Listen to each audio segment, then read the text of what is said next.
Hello everybody, this is Moses from Out There Gardens, and this is episode 195 of Gardening Without Edits.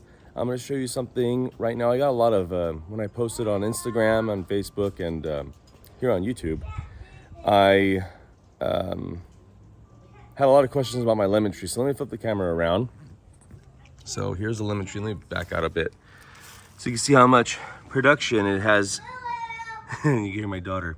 Production it has for such a short tree. Now, I didn't want tall trees here next to the fence. So you can see this is about 3 feet away from the fence. All my other trees are about 6 feet away, the whole way going that direction. And on the other side. Here, I don't know why I planted it so close to the fence, but it's still far enough and I keep them short. This is only about maybe 3.5 feet tall, a little less. I don't want it this short, but what tends to happen is it gets full of fruit and the limbs fall. So yeah, just beautiful lemons. It's really, really heavy, just this branch alone. I gotta start harvesting, making juice. So I was asked how does it produce so many lemons? It's my answer, over 7 years now.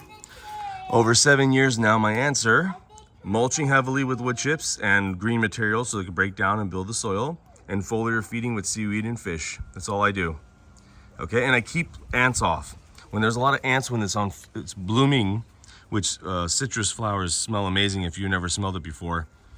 When they're blooming, it's, I'm assuming it's full of sugar because it's full of, my daughter wants to get my attention.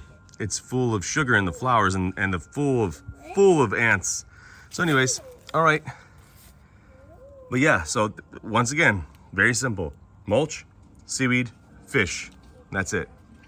I don't know how many lemons there are. We already picked a whole bunch off. I gotta make some juice. Happy gardening, everybody. Bye.